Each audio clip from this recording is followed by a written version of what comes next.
चलो अब आज वाली क्लास की डिस्कशन है कॉम्प्लेक्स नंबर्स के सेकंड टेस्ट की।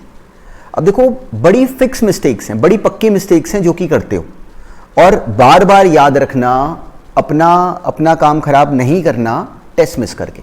सारी गलती इस पूरी प्रिपरेशन की जर्नी में, पूरी 11th-12th की जो प्रिपरेशन है ना, वो बिल्कुल मैराथन है। जैसे हम लोग बिल्कुल धीरे धीरे दौड़ते हैं। स्प्रिंट में क्या होता है कि हम लोग फटाफट दौड़ के पहुंच गए, लेट्स से 100 मीटर की स्प्रिंट है या 200 मीटर की स्प्रिंट है। मैराथन में हमने धीरे धीरे भागते जाना है और अपने डेस्टिनेशन पे अल्टीमेटली हमने बाकियों से पहले पहुंचना है। तो क्योंकि जो स्पैन है वो बहुत लंबा है, तो बीच में कई बार आप लोग बहुत सारे टॉपिक्स में फ्रस्ट्रेट होगे, वो भी फ्रस्ट्रेशन भी आएगी, दिमाग में ये भी आता है कि मैं ये क्यों करूं, क्यों ना करूं। पर I am telling you, 11th-12th में नॉन मेडिकल रख के, या जिन बच्चों ने कॉमर्स भी रखी, या जिन्होंने सुपर मेडिकल में भी मैथ्स रखा, आई एम टेलिंग यू कि आपका दिमाग के सोचने का जो लेवल है ना, वो बिल्कुल नेक्स्ट लेवल पे चला जाता है बिकॉज ऑफ मैथमेटिक्स। तो वो बनेगा कब? जब जैसे जैसे मैं सोच रहा हूँ वैसे वैसे अल्टीमेटली सोचना शुरू कर दोगे। सभी हो जाते हैं, सभी, बिल्कुल ही आप लोग सभी सुपर ब्रेन होते हो, पर केवल किसी को वो ढक्कन ओपन करना होता है ना, तो एग्जैक्टली वो टास्क है। तो वो हो पाने के लिए आपको अकेला काम पैरेलल ये करना है कि क्लासेस अटेंड करना is not the main task. ये लाइन को याद रखना है। क्लासेस अटेंड करना is just 40% of the complete learning circle. उसके बाद मैंने क्लियरली बोला है कि 40% काम है टेस्ट, जो असाइनमेंट्स हैं, और 20% काम है जो टेस्ट है। अगर इनमें से कुछ भी हमने मिस करा तो याद रखना, जैसे हाथी को अगर मान लो हमने अगर बाहर निकालना है रूम से, तो अगर उसकी पूंछ भी अगर हमने फंसा दी तो वो बाहर नहीं जाएगा। तो अगर हमने टेस्ट नहीं दिया तो ये बिल्कुल भी अपने मन में मत लाना कि मैंने टेस्ट नहीं दिया पर मेरे को टॉपिक आता है। बिल्कुल नहीं आता। क्यों? क्योंकि आप लोग टेस्ट का प्रेशर लेने के लिए तैयार नहीं हो। वो लेना है। उसमें नंबर कम आते हैं तो उस पर भी कोई बच्चा थोड़ी है साथ में, तो कोई फ्रस्ट्रेशन नहीं होनी। उसको लेके भी मेरे से डिस्कशन करो, या डिस्कशन में देखो कि कहाँ पे फंसे। उसके बाद फिर नेक्स्ट टेस्ट में अपने आप को राइट तरीके से वैसे चैनलाइज करने की करो, अपनी गलतियों से सीखना। That is the main task. तो चलो आज वाली क्लास में जो इस वाले टेस्ट में क्वेश्चंस थे, जो कि थे बेसिक, पर सारे क्वेश्चंस करते हैं डिस्कस। फर्स्ट क्वेश्चन नोटिस करो। अब देखो इस वाले क्वेश्चन में मुझे सब्सटैंशियल डाउट था कि ये क्वेश्चन फंसेगा। क्यों? क्योंकि देखो टर्म जो थी ना, वो टर्म देखने में हमें डराने वाली थी, तो वही मेन काम था कि हम उसको मैनेज कर पाए। अब देखो ये क्वेश्चन जैसे मेरे सामने आया तो मेरा दिमाग इसको कैसे पढ़ेगा। देखो ये टर्म सब में सेम है, तो और ये बाद में x प्लस एक्स आयोटा है, इसमें माइनस एक्स आयोटा, इसमें माइनस एक्स आयोटा, इसमें एक्स आयोटा। तो एक तरीके से क्या मैं कह सकता हूँ कि ये a plus iota b upon a minus iota b plus a minus iota b upon a plus iota b लिखा हुआ। मैं इसको ऐसे पढ़ लिया, क्यों? मेरा टाइम सेव हो गया, बिना कन्फ्यूजन में गए। अब जब मैं इसका एलसीएम लूँगा तो a plus iota b into a minus iota b multiply कर जाएगा। नीचे क्या आ जाएगा डिनोमिनेटर में? a square plus B square. और न्यूमिनेटर में क्या आ जाएगा? इधर क्रॉस मल्टीप्लाई होके a प्लस आयोटा बी का होल स्क्वायर, इधर क्रॉस मल्टीप्लाई करके a माइनस आयोटा बी का होल स्क्वायर। तो अगर सोचो, अब याद करो अपने बचपन के फॉर्मूले, नहीं भी याद तो भी कोई टेंशन नहीं। वैसे a प्लस बी का होल स्क्वायर और a माइनस बी का होल स्क्वायर जब ऐड करो तो याद आता है कि 2 times of a square plus B square आ जाता था। सिंपली जब इसको एक्सपैंड करोगे तो 2 times of a square plus ये पूरा आयोटा b का स्क्वायर आ जाएगा, which is actually minus B square. ये बनी मेरी टर्म। तो मैंने पहले सिंप्लीफाई कर लिया। मेरा आंसर क्या बनना चाहिए? 2 टाइम्स ऑफ a का स्क्वायर। a कौन है? ये। तो इसका स्क्वायर क्या बना? X square plus 1 minus B का square, which is what? Simply X. X का स्क्वायर क्या बना? X square. न्यूमरेटर आ गया a square minus B square, वो X square plus 1 minus X square बना, विच इज ओनली 1। डिनोमिनेटर में क्या आ गया? a square plus B square. a square कितना हो गया? रूट एक्स स्क्वायर प्लस 1 का square, which is x square plus 1 plus b का स्क्वायर, विच इज एक्स का स्क्वायर, जो कि एक्स स्क्वायर है। ये अपना आंसर है 2 अपॉन 2x स्क्वायर प्लस 1। ये प्रूव करना था। तो ये क्वेश्चन हमें विजिबल है कि एक्चुअली बहुत सिंपल था। अगर फंसा भी मान लो हमारा, तो भी इतना ज़बरदस्त क्वेश्चन नहीं था कि हमारा ब्लॉक हो जाए, पर हो जाता है। गड़बड़ क्या होती है कि हम लोग जब इन क्वेश्चंस को देखते हैं पहली बार, तो हमें देख के ये विश्वास नहीं होता कि जो क्वेश्चन पूछा जा रहा है वो एक्चुअली इतना स्ट्रेट फॉरवर्ड है, पर होता है। पर हमें उस बात का कॉन्फिडेंस नहीं आ पाता कि जो क्वेश्चन पूछा गया वो एक्चुअली इतना सिंपल था। अब नेक्स्ट देखो।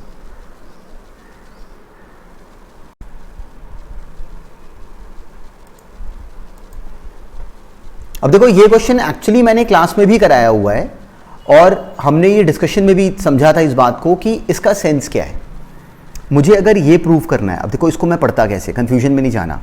मैंने देखा कि ये b प्लस आयोटा ए है और नीचे b माइनस आयोटा ए है। तो अब यहाँ पे नोटिस करो कि a square plus B square को हम पढ़ सकते हैं b square plus a square equal to 1। तो b प्लस आयोटा ए अगर मान लो z है तो हमें क्लियरिटी है कि b माइनस आयोटा ए z बार है। तो एक तरीके से किसी ने इस कॉम्प्लेक्स नंबर z का मॉडुलस मुझे बताया हुआ है कि 1 है। देखो b प्लस आयोटा ए का मॉडुलस क्या बनता, under root of b square plus a square, वो 1 है, मतलब b square plus a square भी 1 हो गया। तो अब मैं इसको ब्रेक कर सकता हूँ b प्लस आयोटा ए इंटू बी माइनस आयोटा में, और मैंने बताया था कि ये मेन ट्रिक है ऑलमोस्ट अपने हर क्वेश्चन में। तो मुझे पता है कि z बार 1 है, तो क्वेश्चन क्या है 1 plus Z upon 1 plus Z bar, इसको मुझे प्रूव करना है कि z के बराबर है। तो अब हमें आता है, सिंपली क्या करेंगे, z बार को लिख देंगे 1 अपॉन जेड, ये z बार है विच इज़ 1 अपॉन जेड। तो ये बन गया 1 plus Z upon 1 plus 1 upon Z, इसका एलसीएम लो, z प्लस 1 ऊपर नीचे कैंसिल हो जाएगा और z आ गया। ये हमने प्रूव करना था। तो ये क्वेश्चन एक्चुअली बहुत ज़्यादा स्ट्रेट फॉरवर्ड था और बस हमने इतनी सी बात सोचनी थी। अब इस वाले का पैटर्न हम जानते हैं, इसमें z हमें गिवन था -5 plus 2 into under root of -4, वो कितना बना 2 आयोटा, वो कितना बना 2 आयोटा, ये बनी एक्सप्रेशन।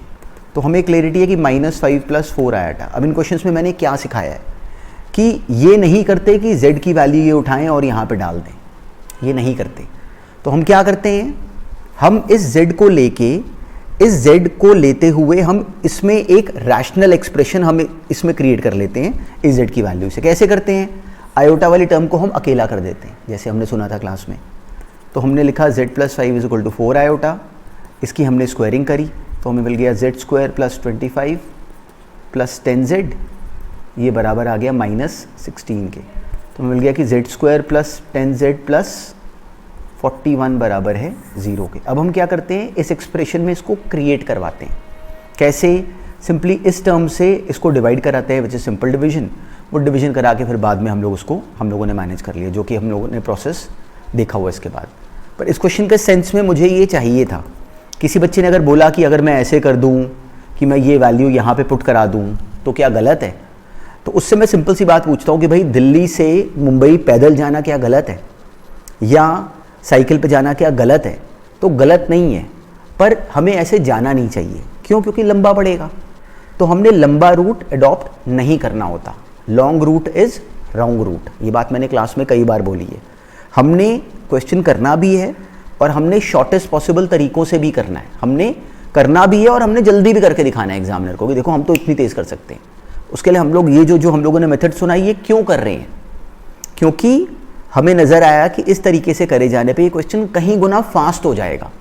अब मैं ये z की गंदी सी वैल्यू मैं यहाँ पे पुट करूँ, इसकी पावर 4 निकालूँ और मैं बोलूँ कि नहीं मैं तो बड़ी तेज़ कर लेता हूँ, तो वो झूठ है। तो उसको उसके ऊपर रिलाई नहीं करना। इस क्वेश्चन में ये भी सिंपल था, हमने क्लास में कर रखा है इस तरह का, z बराबर x प्लस आयोटा y के था पहली बात ये।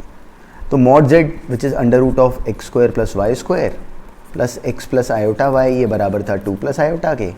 तो इसमें अब रियल कंपेयर करो, ये रियल पार्ट हो गया, ये बराबर है 2 के, आयोटा y बराबर हो गया सिंपली आयोटा के। तो वहाँ से y तो आ गया 1। देखो x और y रियल नंबर है, ये हमारा पहला रूल है। तो अब हमें मिल गया under root of x square plus 1 plus x, ये बराबर आ गया 2 के। अब क्या करोगे, इसकी स्क्वायरिंग करोगे और बड़ी काम की बात है अब यहाँ पे इस x को इधर ले गए। देखो मैं अपनी कैलकुलेशंस को हर समय तेज़ करने की कोशिश करता रहता हूँ, which is a very important very integral part of this complete process. तो इसको पहले मैं इस x को उधर लेके जाऊंगा, स्क्वायरिंग करूंगा। क्यों? क्योंकि मुझे टाइम भी तो सेव करना है। उसके बाद जब मैंने स्क्वायरिंग करी तो मुझे मिल गया एक्स स्क्वायर प्लस 1, उस तरफ जाके बन जाता 2 माइनस एक्स का whole square which is 4 plus x square minus 4x।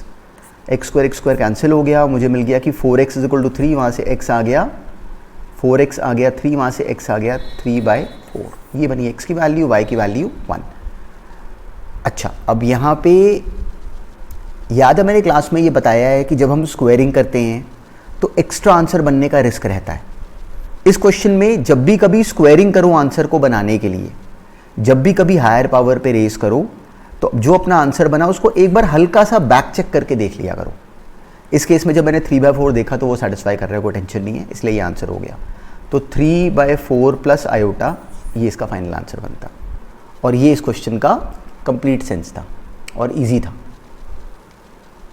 ये अंडरस्टैंडिंग भी हमने क्लास में पकड़ी हुई है और हम जानते थे कि इसको हैंडल कैसे करना है। जो हमें टर्म गिवन है वो कहती है कि सिंपली z-2 अपॉन z+2, इसका हमें prove that this is a purely imaginary complex number. तो z-2 अपॉन z+2 अगर 1, इसका मॉडुलस 1 है, इसका मतलब मॉडुलस ऑफ z-2 बराबर है मॉडुलस ऑफ z+2 के। क्यों? क्योंकि हम modulus of z1 upon z2 को mod z1 upon mod z2 में ब्रेक कर सकते हैं, एडिशन में नहीं कर सकते। याद है, देखो मैंने क्लियरली बताया है कि z1 into z2 mod z1 into mod z2 हो जाता है, z1 upon z2 mod z1 upon mod z2 हो जाता है। Modulus of z1 upon z2 को mod z1 upon mod z2 लिख लेते हैं, लेकिन z1 प्लस z2 को z1 का मॉड प्लस z2 का मॉड और ऐसे ही माइनस में करा तो हमारा काम खराब। वो क्यों खराब? वो ट्रायंगल इनइक्वालिटी का रोल है, वो भी हम देखेंगे। वो जो अभी जो क्लासेस हमने रोकी हुई हैं उसमें वो कहानी छुपी हुई है, पर हमारे काम की है। अभी हमने मान लो उसको क्लियरली ऐसे ब्रेक करा। अब इसके बाद हमारे पास इसको कर सकने के बहुत तरीके हैं। इसकी स्क्वायरिंग करके भी कर सकते हैं, मैं वो भी तरीका दिखाऊंगा, और मैं इसको एक्स वाई में कन्वर्ट करके भी दिखाता हूँ। मान लो z को मैंने ले लिया x plus iota y, z को ले लिया, तो ये इसका रियल पार्ट जब z को x प्लस आयटा वाई डालोगे तो इसका मॉडुलस जब करोगे तो x माइनस 2 का स्क्वायर, रियल का स्क्वायर प्लस इमेजिनरी का स्क्वायर, ये हमारा फॉर्मूला है। ये बराबर आ जाएगा x प्लस 2 का स्क्वायर के प्लस वाई स्क्वायर के। वाई स्क्वायर कैंसिल हो गया, इसको एक्सपैंड कर लो, वहाँ से x 0 आ गया। वही हमने प्रूव करना था कि z में कॉम्प्लेक्स नंबर में अगर x 0 है तो वो कैसा हो गया? Purely imaginary. Since x is 0 तो हम लिख देते हैं वहाँ पे कि since x is equal to 0 in this complex number z, hence z is a purely imaginary complex number. पहली कहानी तो ये हो गई। तो इस क्वेश्चन को अगर हमने ऐसे करा परफेक्टली ओके है, बिल्कुल सही है। इसी क्वेश्चन में किसी ने अगर ये करा, दिस वाज मेथड 1, इसी क्वेश्चन में मान लो किसी बच्चे ने कहा कि मैं यहाँ पे स्क्वायरिंग करता हूँ और उसने इसको लिख लिया z माइनस 2 इंटू जेड बार माइनस 2। देखो 2 का कॉन्जुगेट क्या होगा? 2 ही होगा, और उस तरह बन गया z प्लस 2 इंटू जेड बार माइनस 2। अब जब इसको एक्सपैंड करोगे ना तो यहाँ से हमें मिल जाएगा कि z प्लस, यहाँ सिंपली जब इसको एक्सपैंड करने पे हमें मिल जाएगा कि z प्लस जेड बार जो है वो 0 आ रहा है। फाइनली जब इसको केवल एक्सपैंड कर लो, केवल मल्टीप्लाई कर लो, z प्लस जेड बार 0 आ जाता है। और z plus Z bar notice करो क्या होता है, z है x plus iota y, z bar कितना होता है? x minus iota y. तो जब z प्लस जेड बार करो तो क्या आता है? 2x, which is twice the real part of z। तो z प्लस जेड बार का 0 आना, इसको सिंपली एक्सपैंड करने पे जैसे ही z प्लस जेड बार 0 आ गया तो हमें समझ में आ गया कि इस कॉम्प्लेक्स नंबर का जो रियल पार्ट है वो 0 है। वो याद है, मैंने ये भी याद कराया है कि अगर एक कॉम्प्लेक्स नंबर z अगर अपने कॉन्जुगेट के बराबर आ जाए तो वो कॉम्प्लेक्स नंबर प्योरली रियल है, और अगर कोई कॉम्प्लेक्स नंबर z अपने कॉन्जुगेट के नेगेटिव के बराबर आ जाए तो वो कॉम्प्लेक्स नंबर प्योरली इमेजिनरी है। सोचो इसको, देखो x प्लस आयटा वाई, इसका कॉन्जुगेट क्या होता है? x minus iota y. तो दोनों बराबर तो नहीं होते, तो अगर किसी ने दिया दोनों बराबर हैं तो वो तभी पॉसिबल है जब जो y हो वो 0 हो। तो ये बातें ना लिख के हमें समझ में आता है कि हाँ z is equal to z bar, complex number अपने कॉन्जुगेट के बराबर है, मतलब कॉम्प्लेक्स नंबर प्योरली रियल है। याद रखना, ऐसे मान लो कि कॉम्प्लेक्स नंबर है 5 का कॉन्जुगेट क्या होगा? 5, तो वो अपने कॉन्जुगेट के बराबर आ रहा है। क्यों? क्योंकि ये प्योरली रियल है। 3 आयोटा का कॉन्जुगेट क्या होगा? -3 आयोटा, तो वो अपने कॉन्जुगेट का नेगेटिव आ रहा है। क्यों? क्योंकि वो प्योरली इमेजिनरी है। इसी को हम उल्टा भी यूज़ कर लेते हैं, वो भी अभी आएगा क्वेश्चंस में। यहाँ पे भी वैसे थोड़ा सा आया, तो अगर ऐसे नहीं सोचा था तो ऐसे अब सोचो। और ये भी इंपॉर्टेंट बात है, ये मैंने क्लास में कराया हुआ है। ये वैसे आईआईटी में 2 बार आया हुआ है, पर अब स्कूल के एग्ज़ाम में आ जाता है मॉडुलस। ये 1995 में भी आईआईटी में आया हुआ है, और 2000 में या 2000 में आया हुआ। 2000 में ही ऑब्जेक्टिव में आया था, 95 में सब्जेक्टिव में आया था। ये हमने क्लास में करा हुआ है, इस पर टाइम वेस्ट नहीं करते। इसको बस आयोटा स्क्वायर जेड लिख के हमने सिंपली इसको फैक्टराइज कर लेना है, जेड निकल जाता है इस क्वेश्चन में। सो इसके बाद ये था, ये ऑब्जेक्टिव था पर करने वाला ही था। हमें गिवन था कि real part of Z square 0 है और मॉडुलस जेड जो है वो √3 है। बताओ कितने कॉम्प्लेक्स नंबर्स होंगे? तो सिंपल सी बात, मैंने z को ले लिया x प्लस आयटा वाई। मुझे तो सिंपल सी कहानी समझ में आती है। z स्क्वायर निकालो, मतलब x प्लस आयटा वाई का स्क्वायर करो, वो आ गया x square minus Y square plus 2 iota x y, ये बना। अब इसका real part of z square क्या बना, ये तो हमें दिया गया है कि x square minus Y square, जो ये रियल पार्ट है, दिस इज 0, ये मुझे दिया गया। साथ में मॉडुलस z वो कितना होता है, under root of x square plus Y square, वो √3 है, उसकी स्क्वायरिंग करी तो X square plus Y square आ गया 3। X square plus Y square 3 है और X square minus Y square 0 है।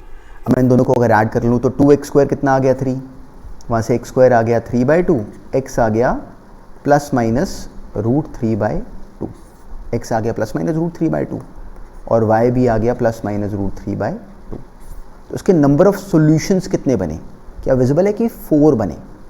एक बार x को प्लस लो, y को प्लस लो, x को प्लस लिया, y को माइनस लिया, ये फिर माइनस वो प्लस, और यहाँ फिर दोनों माइनस। देखो इसमें 4 केसेस बन जाएंगे, तो इसलिए जो इसका जो सही जवाब बना दैट वाज 4, और इसका रीज़न एग्जैक्टली हमें ये सॉल्व करके दिखाना था। ये था इसका कंप्लीट सेंस इस क्वेश्चन का, और डूएबल था पर नया था। अब ये वाले क्वेश्चन का सेंस एग्जैक्टली उसी बात के ऊपर बेस्ड है जो मैंने अभी अभी सिखाई थी। देखो इस क्वेश्चन में मैं z1 को अगर x1 प्लस आयटा y1 लेके और z2 को अगर x2 प्लस आयटा y2 लेके करूँ तो ये बहुत लेंथी और तंग करने वाला क्वेश्चन होता, कि देखने में कितना कॉम्प्लिकेटेड हो जाता। तो मैंने रटवाया हुआ है कि मॉड z का स्क्वायर क्या होता है, z बार। ये हमने याद रखना है, अपने आप को बुलवाओ कि मॉड z का स्क्वायर क्या होता है, z इंटू z बार। तो हमने इसका यूज़ करा, इसको लिखा z1 plus z2 into z1 बार प्लस z2 बार। ये हमें गिवन है कि बराबर है z1 minus z2 into z1 बार माइनस z2 बार के। हमने left hand side right hand side को जो उसने गिवन है वैसे लिखा। अब इनको मल्टीप्लाई करते हैं, z1 बार हो गया मॉड z1 का स्क्वायर, प्लस देखो मुझे क्या मिल जाएगा, z1 इंटू z2 बार प्लस z2 इंटू z1 बार प्लस मॉड z2 का स्क्वायर। ये बराबर आ जाएगा मॉड z1 का स्क्वायर माइनस z1 z2 बार माइनस z1 बार z2 प्लस मॉड z2 का स्क्वायर। तो mod z2 square mod z1 square दोनों तरफ आ रहा है, तो कैंसिल हो गया। देखो यहाँ पे z1 z2 बार, यहाँ पे माइनस z1 z2 बार एक तरफ हो जाएंगे, सारी टर्म्स अगर एक तरफ कर लें तो हमें सिंपली मिल जाता है कि z1 इंटू z2 बार प्लस z1 बार z2, इसका 2 टाइम्स है वैसे पर 2 को छोड़ दो, चलो लिख देता हूँ, ये बराबर आ गया 0 के। यहाँ से हमें समझ में आता है कि z1 z2 बार बराबर आ गया minus of z1 bar z2 के। बिल्कुल देखो इसको समझना, मैं इस टर्म को दूसरी साइड पे ले गया। तो अब अगर मैं इसके नीचे जो z2 है वो अगर यहाँ नीचे ले आऊँ और z2 बार को यहाँ नीचे ले जाऊँ तो मुझे मिल जाता है कि z1 अपॉन z2 बराबर है minus of z1 upon z2 के बार के। तो एक complex number z1 upon z2 है जो कि माइनस ऑफ उसी का कॉन्जुगेट आ गया, z1 upon z2 minus of its conjugate आ गया। तो अगर कोई complex number z1 upon z2 अगर अपने कॉन्जुगेट का नेगेटिव आ रहा है तो ऐसा कब होता है, जब वो कॉम्प्लेक्स नंबर खुद कैसा होगा, प्योरली इमेजिनरी। तो वहां से हमें पता चला कि okay z1 upon z2 is purely imaginary, ये पूरी तरह इमेजिनरी कॉम्प्लेक्स नंबर है। तो अगर ये पूरी तरह इमेजिनरी कॉम्प्लेक्स नंबर है तो जो इसका रियल पार्ट होगा वो क्या होगा, 0। वो अपना जवाब था। तो ये क्वेश्चन इंटरेस्टिंग था पर हमसे हो सकने वाला था, मतलब डूएबल था, पर हमें इसमें इस बात को सोचना था साथ में, जो हम लोग अगर किसी ने अगर मिस करा तो उसने इस बेसिक अंडरस्टैंडिंग को मिस करा। पर ये था इसके पीछे का जो हिडन लॉजिक था, ये भी सेम था और इंटरेस्टिंग था, ये भी मुझे पसंद है क्वेश्चन। z को लिख लो बिना टेंशन लिए x plus iota y, modulus of z मतलब x plus iota y minus iota into real part of z which is x। ये गिवन है हमें लेफ्ट हैंड साइड पे, ये बराबर था equal to modulus of z minus z कितना हो गया, x plus iota y minus imaginary part of z, वो अकेला y होगा, अकेला y होगा ना यार, इमेजिनरी पार्ट ऑफ z क्या होगा, y होगा। हम लोग सिंपली क्या लिखते हैं, x plus iota y, this is the real part of z x, this is the imaginary part जो नंबर है वो y है, ये बने टर्म। अब इसका मॉडुलस क्या बनेगा, देखो रियल का square which is x square plus imaginary का स्क्वायर y माइनस x का होल स्क्वायर। आयोटा का स्क्वायर नहीं करते, इसका अंडर रूट, पर दोनों तरफ मैं स्क्वायरिंग कर ले रहा हूँ इसलिए मैंने अंडर रूट लिखा नहीं। ये बराबर है x माइनस वाई का स्क्वायर, रियल का स्क्वायर प्लस y का स्क्वायर। ये मिला मेरे पास, ये मिला मेरे को टर्म। अब यहाँ पे नोटिस करो कि x माइनस वाई का स्क्वायर तो हो गया दोनों तरफ कैंसिल, ये मिल गया मेरे को टर्म। तो सिंपली हमें मिल गया x plus iota y minus y which is x minus y, x plus iota y minus x, ये दोनों टर्म्स हो गई कैंसिल। हमें मिल गया x स्क्वायर बराबर है y स्क्वायर के। ये मिला हमें एक्सप्रेशन। मतलब यहाँ से हमें क्या मिल गया कि रियल पार्ट ऑफ z का स्क्वायर बराबर है इमेजिनरी पार्ट ऑफ z के स्क्वायर के। तो ये ऑप्शन भी नहीं बना। इमेजिनरी पार्ट ऑफ z क्या 2 आया? क्या y 2 आया इस क्वेश्चन में? नहीं आया। रियल पार्ट ऑफ z क्या 2 आया? नहीं आया। ऐसे real part of z plus imaginary part of z भी 2 नहीं आया। तो ये सारे ऑप्शंस गलत हैं। इसका आंसर बना नन ऑफ दीज। तो इसका जो करेक्ट ऑप्शन बना this would be none of these. ये बना इसका आंसर डी। तो अब इसमें ना इस क्वेश्चन में देखो पहले अभी जब नए नए आए होते हो ना 11th में, तो जब इन नामों को सुनते हो, इस अंडरस्टैंडिंग को देखते हो तो हमें देख के लगता है कि ये पता नहीं कैसे बोल दिया, पर ऐसा होता नहीं है। देखो इस एक्सप्रेशन में अब अपना पैटर्न नोटिस करना, और इसीलिए मैं कहता हूँ कि टेस्ट बहुत इंपॉर्टेंट है कि जब टेस्ट देते हो ना तो हमें ये समझ में आता है कि जब एग्जाम में लिखने बैठे थे ना तो उस समय you are not able to write this term, वही आना शुरू हो जाता है कि हाँ मुझे ये बोला गया, इसको मुझे ये लिख लेना चाहिए था, ये बोला गया, इसको मुझे ये लिख लेना चाहिए था। उसके बाद तो हमें मॉडुलस निकालना करवाया गया, तो मैंने सिंपली मॉडुलस बना दिया उसका, रियल का स्क्वायर प्लस इमेजिनरी का स्क्वायर रूट है, दोनों तरफ होना चाहिए था, पर क्योंकि दोनों तरफ था इसलिए उसकी कोई टेंशन नहीं थी, हमने स्क्वायरिंग कर ली डायरेक्टली। तो I think this was the last question. तो this was the discussion of this test which was very simple. लेकिन इन सिंपल टेस्ट में भी अब देखो सबके फुल नंबर नहीं आएंगे, बहुत बच्चों के नंबर बहुत कम भी आएंगे, तो उसको लेके भी पैनिक नहीं होते, कोई पैनिक वाला काम नहीं है, कोई फाइनल एग्जाम थोड़ी है कहीं पे। पर इसके थ्रू अपने आप को नेक्स्ट टेस्ट के लिए प्रिपेयर करो कि मेरे टेस्ट में नंबर बनेंगे तो मेरा कॉन्फिडेंस बनेगा। वो कॉन्फिडेंस कैसे होगा? जैसे गेम में राउंड क्रॉस करते हो ना, बिल्कुल वैसे ही हमने यहाँ पे राउंड पार करने। मतलब if you are stuck into some question तो उसको देखो। अब देखो सबसे बड़ा एडवांटेज क्या है कि now you have the classes accessible to you any time, तो use that process. So if you are blocked into certain questions, उस असाइनमेंट को फिर से देखो कि मैंने क्या सिखाया, और देखो मैं सब इन बातों को जो मैंने करा इसमें नोटिस करो कि मैंने कितनी तेज़ बोल दिया, सब कुछ वही सीखना है। चलो, ऑल द बेस्ट।